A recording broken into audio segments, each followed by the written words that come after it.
crois que j'ai toujours été intrigué par le ciel. Voilà. Le spectacle du ciel. Et le moment où les choses se sont un peu précisées, c'est en gros quand je suis arrivé au lycée, quand j'étais au lycée, j'étais plutôt dans une section scientifique. Et à ce moment-là,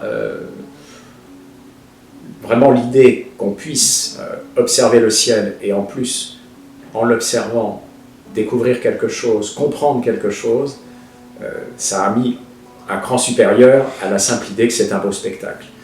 Donc j'ai commencé dès 17 ans à m'intéresser déjà au soleil, à savoir comment on pouvait l'étudier, et donc à faire déjà un petit protocole pour étudier au travers des tâches solaires avec un petit équipement. Parce qu'à l'époque, dans les années 80, l'équipement des astronomes amateurs était très réduit. Hein. On n'avait pas du tout ce qu'on a aujourd'hui. Aujourd'hui, c'est absolument fantastique ce qu'on peut faire. Et puis ça a grandi. En fait, ça a grandi. Alors c'est vrai qu'il y a eu des phases où, vous voyez, quand j'ai été prof, j'ai pas eu beaucoup de temps en fait, d'en faire, donc j'étais très loin.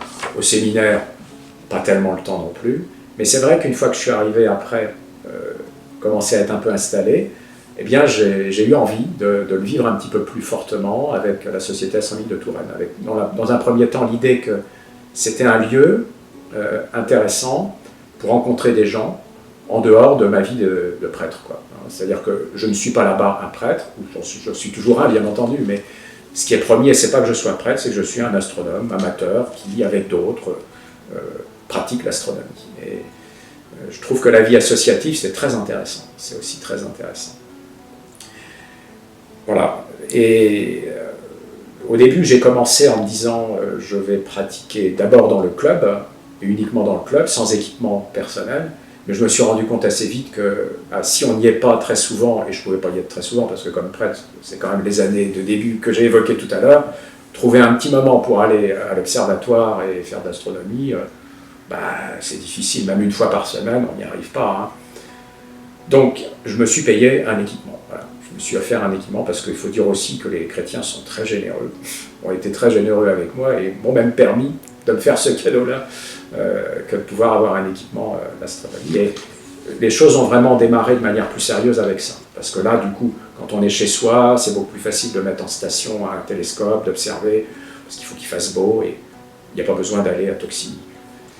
Et là, oui, là, petit à petit, les choses ont grandi et j'en suis arrivé même à vouloir faire un peu de science en astronomie, c'est-à-dire faire ce qu'on appelle la spectroscopie, c'est-à-dire utiliser la lumière des étoiles pour avoir des données sur ce qu'est cette étoile, sa température, sa vitesse de rotation si elle tourne, sa composition, etc., etc.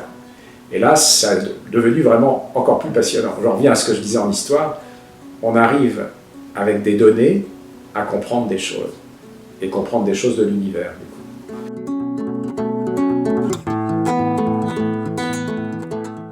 Il y a vraiment des eureka dans ces moments-là avec la science.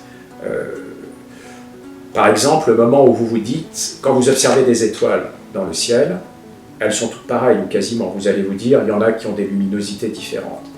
Quand vous utilisez un spectroscope, il y a un moment où vous allez dire, ah non, elles ne sont pas pareilles. Et vous allez repérer les étoiles chaudes, les étoiles froides, les étoiles qui sont à tel stade d'évolution. Et quand vous avez sur votre écran un spectre, donc ce qu'on appelle un spectre, c'est en fait la répartition de la lumière selon les fréquences, en tout cas c'est donc de la donnée scientifique à proprement parler, et qu'à partir de ça vous vous dites, ah là c'est une étoile chaude, ah là c'est une étoile qui en est à tel stade, c'est un grand moment, c'est un beau moment, voilà, c'est un beau moment. Et après vous le partagez ça. Ce qui est intéressant, c'est qu'il y a des communautés, ça c'est l'avantage de l'époque dans laquelle on vit, il y a Internet, et donc il y a des forums, et sur les forums on s'aide pour se dire quand on n'y arrive pas à faire quelque chose, on a de l'aide. Donc là il y a une autre dimension qui rentre en ligne de compte, celle de communauté, et de communauté scientifique. Donc on touche du doigt comment marche la science en fait un peu.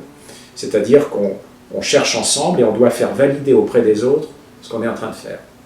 Donc c'est l'étape après que j'ai suivie pour un certain type d'étoile qui donne...